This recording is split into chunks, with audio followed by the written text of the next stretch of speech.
जिथे सगळ्यात मोठी आघाडी भाजपची आहे 47 ठिकाणी, शिवसेना शिंदेची शिवसेना 18 ठिकाणी, अजित पवारांची राष्ट्रवादी 10 ठिकाणी, काँग्रेस 6, शरद पवारांची राष्ट्रवादी 1, ठाकरेंची सेना 3 तर इतर 5 जागांवरती आघाडीवर आहेत। 90 जागांचं हे चित्र आहे।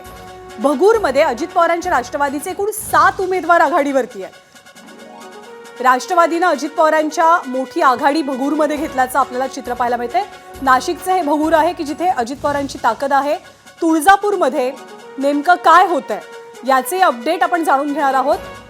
पण भगूरमधली अपडेट येते त्यांना आघाडी होती ती आता विजयात रूपांतर झालेली दिसते। 7 उमेदवार राष्ट्रवादीचे विजयी झालेत। भगूरमधला पहिला निकाल समोर येतोय। अजित पवारांच्या राष्ट्रवादीचे एकूण 7 उमेदवार हे विजयी झाल्याचं पाहायला मिळते। तेव्हा भगूरमध्ये अजित पवारांच्या राष्ट्रवादीने झेंडा फडकवला। म्हणजे यावेळच्या नगरपालिका पंचायतींच्या निवडणुकीमध्ये पहिला निकाल जर कुणाच्या बाजूने लागलेला आहे तर तो अजित पवारांच्या राष्ट्रवादीच्या बाजूने भगूरमध्ये त्यांचे 7 उमेदवार विजयी झालेत आणि एक प्रकारे सेलिब्रेशन असावं कुठल्या तरी मतदारसंघातलं। भगूर नाशिकमधला हा सगळा भाग आहे। परभणीमध्ये काय चित्र आहे? अंबरनाथ आणि बदलापूरची मतमोजणी मात्र अजूनही सुरू झालेली नाही। एकनाथ शिंदेंची आणि श्रीकांत शिंदेंची दोघांची प्रतिष्ठा अंबरनाथ बदलापूरमध्ये प्रतिष्ठेपणाला लागलेली आहे। तर दुसरीकडे संजय गायकवाड यांच्या पत्नी पूजा गायकवाड या आता 93 मतांनी आघाडीवर गेल्याचं चित्र आहे। अजित पवारांनी बाजी मारली आहे। भगूरमध्ये 7ही त्यांचे उमेदवार विजयी झालेले आहेत। तर बुलढाण्यामध्ये ज्या मगाशी पिछाडीवर होत्या संजय गायकवाड यांच्या पत्नी त्यांनी आता आघाडी घेतलेली आहे। त्यामुळे आता निकाल कुठेतरी कल जो आहे तो बदलताना आपल्याला बघायला मिळते। 97 ठिकाणचे नगराध्यक्षाचे कल समोर आलेत त्यांना। त्यामुळे आता 100च्या जवळ आपण चाललेलो आहे आणि त्यापैकी भाजप 51 म्हणजे पुन्हा एकदा अर्धशतक हे भाजपने गाठलेले आहे। कलांमध्ये भाजपचं अर्धशतक पार झालेलं आहे। भाजप 51, शिवसेना 22, राष्ट्रवादी 12, काँग्रेस 6, राष्ट्रवादी शरद पवार 1, ठाकरेंची सेना 3 आणि इतर 6 अशी सध्याची स्थिती। आणि या निकालांच्या आधी किंवा मतमोजणी सुरू होण्यापूर्वीच ज्या ज्या नेत्यांनी दावा केलेला होता की आपलाच पक्ष पुढे राहील तसंच चित्र निकालाअंती आपल्याला दिसतं का हेही पाहावं लागेल। कारण या निवडणुकांमध्ये जसं आपण म्हटलं तसं कुणी कुणासोबत नव्हतं, कोणतंही फिक्स राजकीय इक्वेशन नव्हतं, राजकीय समीकरण नव्हतं। जे सत्तेत आहेत ते एकमेकांचे विरोधक बनलेले होते। जे विरोधक आहेत त्यांनी एकमेकांसोबत हातमिळवणी केलेली होती अनेक ठिकाणी। त्यामुळे चित्र पूर्णपणे वेगळं आणि स्थानिक पातळीवरच्या निवडणुका महापालिकेच्या अगदी तोंडावरती पार पडतात। त्यामुळे परिणाम कितपत होईल याची चर्चा आपण अर्थातच नंतर करू शकतो। पण पदाधिकाऱ्यांचं कार्यकर्त्यांचं मनोबल उंचावणं, मनोबल वाढवणं, आपल्या पक्षाची ताकद किती खोल रुजलेली आहे, तळागाळापर्यंत पक्ष गेलेला आहे, हे परिवर्तित होणं या निवडणुकीच्या अनुषंगानं कोणत्याही पक्षासाठी विशेष महत्त्वाचं म्हणावं लागेल। खरं आणि आता जी कल समोर येत आहेत त्याच्यामध्ये आपण जसं म्हणतोय भाजपने अर्धशतक तर पार केलेलं आहे। 103 जागी एकूण जे कल आहेत ते समोर आले। त्याच्यात भाजप 54, 105 वर गेला आता आकडा आणि त्यामुळे भाजपची घोडदौड जी आहे ती बघायला मिळते। मालवण भाजपचे 2 नगरसेवक जिंकलेत, या घडीची मोठी अपडेट। अकोट MIMचे 2 नगरसेवक जिंकलेत। त्यामुळे आता निकाल येऊ लागलेले आहेत। मालवणमध्ये भाजपच्या 2 नगरसेवकांनी विजय मिळवलाय। 101 कल 106 कल किंवा आता हाती आल्यात। अजून आकडेवारी क्षणाक्षणाला वाढते। तिकडे अंबरनाथमध्ये मात्र अजूनही मतमोजणीला सुरुवात झालेली नाही। त्याचं कारण आपल्याला बघावं लागणार आहे की इथली मतमोजणी जवळपास अर्धा तास होऊन गेला तरी सुरू का होऊ शकलेली नाहीये। 107 जागांचे नगराध्यक्ष पदांसाठीचे कल हाती आलेले आहेत, जिथे भाजप सर्वात मोठी आघाडी घेत आहे 55 जागांवरती। शिवसेना एकनाथ शिंदेंची 23, अजित पवारांची राष्ट्रवादी 13, हे तीनही पक्ष महायुतीचे आहेत। त्यामुळे महायुतीचा हा एक प्रकारे मोठा लीड किंवा मोठी आघाडी आपण म्हणू शकतो। तर दुसरीकडे विरोधकांचं चित्र काय? विरोधक सगळे आत्ता तरी सध्या सिंगल डिजिटमध्ये आहेत। काँग्रेस 6 जागांवर आघाडीवर आहे, शरद पवारांची राष्ट्रवादी 3 जागांवर, उद्धव ठाकरेंची शिवसेना 3 जागांवर आणि इतर 6। भगूरमध्ये दादांनी 25 वर्षांची शिवसेनेची सत्ता होती नाशिकमधली, ती उलथवली। या निवडणुकीच्या आधी काय काय घडलं तर छगन भुजबळ तिथले मातब्बर नेते नाशिकमधले खरं तर, पण ते आजारी पडले, हॉस्पिटलाइज त्यांना व्हावं लागलं। पण अजितदादांनी मोठी कमाल केली आहे की त्यांनी शिवसेनेची गेल्या 25 वर्षांपासूनची तिथली सत्ता उलथवलेली आहे, कारण त्यांचे सगळे उमेदवार विजयी झालेले आहेत। आत्तापर्यंतच्या कलांमध्ये भाजपनं अर्धशतक गाठल्याचं चित्र आहे। जवळपास 60 जागांवरती 58 जागांवरती भाजपची आघाडी पाहायला मिळते। तर शिवसेना 23, राष्ट्रवादी 14 अशी स्थिती आहे। त्यामुळे या तिघांची जर एकत्रित आकडेवारी आपण बघितली तर साधारण ती 80-90च्या घरात जाते ज्ञानदा। आणि काँग्रेस 6, राष्ट्रवादी शरद पवार 3, ठाकरेंची शिवसेना 3, इतर 7। भोकरदन रावसाहेब दानवेंच्या बालेकिल्ल्यात पवारांची राष्ट्रवादी आघाडीवर एक वेगळा सरप्राईज निकाल समोर येणार का पाहावं लागेल। भोकरदनमध्ये रावसाहेब दानवेंचा बालेकिल्ला, रावसाहेब दानवेंच्या या बालेकिल्ल्यात पवारांची राष्ट्रवादी आघाडीवर आहे. तर अकोटमध्ये एमआयएमचे 2 नगरसेवक जिंकलेले आहेत. अकोटमधली देखील अपडेट आहे. वाडा भाजपचे 6 नगरसेवक विजयी. तर तिकडे भगूरमध्ये अजित पवारांनी चमत्कार केलेला आहे. शिवसेनेची 25 वर्षांची ही सत्ता त्यांनी उलथावून टाकली आहे. आणि अजून एक अमरावतीतनं सुद्धा अपडेट आहे, आपल्या रिपोर्टरनं पाठवली. ती म्हणजे अमरावतीमध्ये 12 जागांपैकी नगराध्यक्ष पदाच्या 6 जागांवर भाजपचे उमेदवार आघाडीवर आहेत, ज्यामध्ये धामणगाव रेल्वे, धारणी, अचलपूर, अंजनगाव सुरजी, शेंदूरजना घाट आणि मोर्शी यांचा समावेश आहे. तर भगूरमधला निकाल मात्र खूप इंटरेस्टिंग ठरतोय, कारण 25 वर्षांची शिवसेनेची सत्ता, पण अजित पवारांच्या राष्ट्रवादीनं ही सत्ता उलथवलेली आहे. इंदापूरमध्ये अजित पवारांच्या राष्ट्रवादीचे भरत शहा हे आघाडीवरती असल्याचं चित्र पाहायला मिळत आहे. त्यामुळे महायुतीची घौडदौड ही सध्याच्या कलांमध्ये सुरू असल्याचं चित्र आहे. 58 भाजप, शिवसेना 24, 17 राष्ट्रवादी असं सध्याचं चित्र आहे. आणि नगरसेवकांच्या बाबतीत काय होतंय, दोंडाईचा आणि अनगर या खरं तर बिनविरोध आलेल्या होत्या, त्यामुळे तिथला प्रश्नही भाजपनं तिथे बाजी मारलेली आहे. तर पन्हाळ्यामध्ये, कोल्हापूरच्या पन्हाळ्यामध्ये ठाकरेंची सेना आघाडी घेताना दिसते. 6 जागांचे नगरसेवक पदाचे कल हाती आलेत. नाशिकच्या नांदगावमध्ये 7 जागांपैकी शिवसेना, एकनाथ शिंदेची शिवसेना ही 7 जागांवरती आघाडीवर आहे. जामनेरमध्ये भाजपनं तर क्लीन स्वीप दिल्याचं चित्र आहे. त्यामुळे एकीकडे नगरसेवक पदाची जी आकडेवारी येते समोर येते. फैजपूर 26 पैकी भाजप 4, काँग्रेस 1, राष्ट्रवादी शरद पवार 1 अशी स्थिती. भुसावळमध्ये भाजप 4 म्हणजे 51 पैकी 4 कल हाती आहेत, त्यातले 4ही भाजपच्या बाजूने जाताना दिसत आहेत. तळेगाव भाजपचे नगराध्यक्षपदाचे उमेदवार संतोष दाभाडे आघाडीवर. गडहिंग्लजमध्ये 22 पैकी 20 जागांवर राष्ट्रवादीची बाजी बघायला मिळते, राष्ट्रवादी आघाडीवर.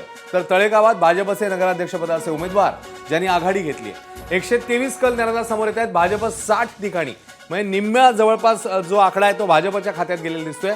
शिवसेना 24 आहे, राष्ट्रवादी 17 आहे, काँग्रेस 6 आहे, राष्ट्रवादी शरद पवार 4 आहे, ठाकरेंची शिवसेना 3 आहे, इतर 9 अशी सध्याची स्थिती आहे. आणि बरीच वर्ष स्थानिक स्वराज्य संस्थांच्या निवडणुका रखडलेल्या होत्या. तब्बल 9 वर्षांनी या निवडणुका होत आहेत. त्यामुळे राजकीय पक्ष सुद्धा याची चाचपणी निश्चितपणे करतील की लोकांचं मत हे नेमकं कुणाच्या बाजूनं आहे, लोक काय विचार करत आहेत. कारण लोकसभा आणि विधानसभा या दोन्ही निकालांमध्ये आपल्याला प्रचंड मोठी तफावत महाराष्ट्रामध्ये पाहायला मिळालेली होती. पण आता जेव्हा स्थानिक स्वराज्य संस्थांच्या निवडणुका होत आहेत, त्यातला सगळ्यात महत्त्वाचा टप्पा नगर परिषदांचा, पालिकांचा. अजून जिल्हा परिषदा शिल्लक आहेत, त्यांची घोषणा झालेली नाहीये. पण भुजबळांच्या येवल्यामध्ये एकनाथ शिंदेची शिवसेना आघाडीवर आहे. महायुतीमध्ये झालेली लढत, गडहिंग्लजमध्ये राष्ट्रवादीची घौडदौड दिसतेय. 22 पैकी 20 जागांवरती आघाडी घेतली आहे. बीडच्या गेवराईत भाजपचे 6 उमेदवार हे विजयी झालेले आहेत. बीडमध्ये धनंजय मुंडे, पंकजा मुंडे यांनी एकत्रित ताकद लावलेली आहे आणि त्यामुळे बीडमध्ये काय होतं हे पाहणं रंजक असेल. अश्विन आणि बावनकुळेंचे कामठीमधली एक अपडेट देण्यात येते, त्याच्यामध्ये भाजपचा उमेदवार आघाडीवर आहे. बावनकुळेंनी मगाशीच विश्वास व्यक्त केला होता की आपलाच पक्ष नंबर 1 असणार आहे आणि त्याप्रमाणे सध्या तरी नंबर 1 वर भाजपच आहे. आणि त्यासोबतच कामठीमध्ये बावनकुळेंचाच उमेदवार आघाडीवर आहे. बगूरमध्ये अजित पवारांच्या राष्ट्रवादीच्या प्रेरणा बलकवडे जिंकलेल्या आहेत, तर बावनकुळेंच्या कामठीत भाजपचा उमेदवार आघाडीवर. आणि या निवडणुका प्रत्येक नेत्यानं या इंडिव्हिज्युअल कॅपॅसिटीमध्ये लढवलेल्या आहेत. त्यांनी वैयक्तिकरित्या लढवल्या, त्यांच्या ताकदीवर, त्यांच्या चेहऱ्यावरती या निवडणुका लढवल्या गेल्या. त्यामुळे प्रत्येक नेत्याची ताकद किती, प्रत्येक पक्षाची ताकद किती हे सुद्धा यातनं स्पष्ट होणार आहे. कुरुंदवाडमध्ये राजश्री शाहू आघाडीच्या मनीषा डांगे आघाडीवरती आहेत. तर मालवणमध्ये भाजपचे 2 नगरसेवक हे विजयी झाले. अकोटमध्ये एमआयएमनं बाजी मारली आहे. 2 नगरसेवक अकोटमध्ये एमआयएमचे जिंकता आहेत. वाड्यामध्ये भाजपचे 6 नगरसेवक विजयी झालेले आहेत. भोकरदनमध्ये रावसाहेब दानवेंच्या बालेकिल्ल्यात अजित पवारांची राष्ट्रवादी ही आघाडीवरती असल्याचं चित्र आहे. तर भगूरमध्ये मात्र अजित पवारांनी कामगिरी करून दाखवली आहे, त्यांनी शिवसेनेची सत्ता उलथवलेली आहे. रत्नागिरी गुहागरमधली अपडेट आहे. कळमनुरीमध्ये शिवसेनेच्या अश्लेषा चौधरी 700 मतांनी आघाडीवर. कळमनुरीतली ही अपडेट, शिवसेनेच्या उमेदवार 700 मतांनी आघाडीवर. तर 288 पैकी 129 नगराध्यक्ष पदांचे निकाल कल आपल्या हाती आलेले आहेत, जिथे भाजप 63, शिवसेना 24, अजित पवारांची राष्ट्रवादी 18, काँग्रेस 6, राष्ट्रवादी शरदचंद्र पवार पक्ष 4, तर ठाकरेंची सेना 3 जागांवरती आघाडी घेत असल्याचं सध्याचं चित्र आहे. इतर सुद्धा डबल डिजिटमध्ये आहेत, पण महाविकास आघाडीचे 3ही पक्ष त्यांची कुठेतरी कलांच्या बाबतीत पिछेहाट होत असल्याचं चित्र आपल्याला पाहायला मिळतंय. चंदगडमध्ये राजश्री शाहू आघाडीचे उमेदवार त्यांनी बाजी मारलेली आहे. महायुतीचे 3 उमेदवार इथे विजयी झाले आहेत. परंतु भुजबळांच्या येवल्यामध्ये शिंदेची शिवसेना आघाडीवरती असल्याचं चित्र आहे. तर चंदगडमध्ये महायुतीचे 3 उमेदवार जिंकलेले आहेत आणि भुजबळांच्या येवल्यामध्ये मात्र वेगळं थोडंसं चित्र. नळदुर्गमध्ये भाजपचे बसवराज धरणे 400 मतांनी आघाडीवर. नळदुर्गची अपडेट येते. भाजपचे उमेदवार 400 मतांनी आघाडीवर गेलेले आहेत आणि भाजपत 64 ठिकाणी 132 पैकी 64 ठिकाणी भाजपची आघाडी. शिवसेना 26, राष्ट्रवादी 18, काँग्रेस 6, राष्ट्रवादी शरद पवार 5, ठाकरेंची सेना 3, इतर 10. गुहागरमध्ये मनसेने अकाउंट ओपन केलंय. ज्ञानदा, गुहागरमधली अपडेट. मनसेने खातं उघडलंय असं आता कळत आहे. तर तिकडे येवल्यात शिंदेची शिवसेना आघाडीवर आहे. बावनकुळेंच्या कामठीत भाजपचा उमेदवार आघाडीवर आहे. ठिकठिकाणी वेगवेगळे पक्ष त्यांचे उमेदवार हे आघाडी घेताना बघायला मिळत आहेत. कळमनुरीत शिवसेनेच्या आश्लेषा चौधरी आघाडीवर आहेत. आपल्याला एक सिंधुदुर्गातली अपडेट कळते अश्विन. सावंतवाडीमध्ये सगळ्यांचं लक्ष लागलंय. नगर परिषदेमध्ये भाजप आघाडीवर आहे, त्यामुळे भाजपच्या गोटामध्ये जल्लोषी वातावरण पाहायला मिळते. पण गुहागरचा आपण उल्लेख करायला पाहिजे. इथं मनसेनं खातं उघडलेलं आहे. गुहागरमध्ये मनसेनं कशी आघाडी घेतलेली आहे ते सुद्धा आपण बघूयात. पण सावंतवाडीमध्ये आता भाजपकडनं विजयी जल्लोषाची तयारी केली जाते. गुहागरमधली मोठी अपडेट म्हणावी लागेल नानादा. मनसेने खातं उघडलेलं आहे. या सगळ्या पक्षांमध्ये मनसे नेमकी कुठे असणार याच्यावर बऱ्याच गोष्टी येणाऱ्या काळामध्ये बोलल्या जातील. याचं कारण आपण म्हणतोय की महापालिका निवडणुकीत मनसे आणि ठाकरेंची शिवसेना एकत्र येणार, त्यांच्या युतीची घोषणा होणार. या सगळ्या चर्चा असतानाच आता इकडे मनसेने खातं उघडणं याच्याकडेही अतिशय बारकाईने पाहिलं जाईल. आणि जसं आपण या निकालांची एक प्रकारे तुलना करतो आहोत पुढच्या निवडणुकांमध्ये, पण गुहागरची अपडेट आपण जाणून घेऊयात. मनसेच्या कोमल जांगडी या नगरसेवकपदी विजयी झालेल्या आहेत. ही आता एक खूप इंटरेस्टिंग घडामोड म्हणायला लागेल, कारण आता पॅनल नगरसेवकांचं कुणाचं येतंय हे सुद्धा तितकंच महत्त्वाचं आहे. पण गुहागरमध्ये मनसेनं, राज ठाकरेंच्या मनसेनं खातं उघडलेलं आहे आणि मनसेच्या ज्या नगराध्यक्षपदाच्या उमेदवार होत्या कोमल जांगडी यांनी विजय मिळवलेला आहे. युती आघाडी महापालिकेची अर्थातच या सगळ्या निकालांवरती किंवा या आकडेवारीवरती अवलंबून असू शकते. कोल्हापूरमधली एक मोठी अपडेट. कोल्हापूरच्या मुरगुडमध्ये नेमकं काय झालंय? चंदगडची अपडेट आपण पाहूया. भाजपचे सुनील कावनेरकर हे विजयी झालेले आहेत. कोल्हापूरच्या मुरगुडमध्ये मुश्रीफ गटाला मोठा धक्का बसल्याचं चित्र पाहायला मिळतंय. त्यामुळे कुठे भाजप आघाडीवरती आहे, कुठे एकनाथ शिंदेची शिवसेना आघाडीवरती आहे. चंदगडमध्ये भाजपचे सुनील कावनेकर हे नगराध्यक्षपदी विजयी झाले, त्यामुळे भाजपच्या खात्यामध्ये आणखी एका जागेची भर पडल्याचं चित्र पाहायला मिळतंय. 288 पैकी 140 जागांचे कल आपल्या हाती आलेले आहेत, पण बरेचसे कल हे निकालामध्ये परिवर्तित होत असल्याचं चित्रही पाहायला मिळतंय. भाजप सध्या कलांच्या बाबतीत क्रमांक 1चा पक्ष राज्यातला असलेला पाहायला मिळतोय. 65 जागांवरती भाजपचे नगराध्यक्षपदाचे उमेदवार हे एकतर आघाडीवरती आहेत किंवा त्यांनी विजय मिळवलेला आहे. एकनाथ शिंदेची शिवसेना त्याच्या खालोखाल आहे. 29 जागांवरती त्यांनी आघाडी घेतली आहे किंवा त्यांचे उमेदवार विजयी झालेले आहेत. अजित पवारांची Rashtravadi cut to cut fight या दोघांमध्ये पाहायला मिळते. दादांच्या राष्ट्रवादीचे 21 उमेदवार हे कलांच्या बाबतीमध्ये पुढे पाहायला मिळतात.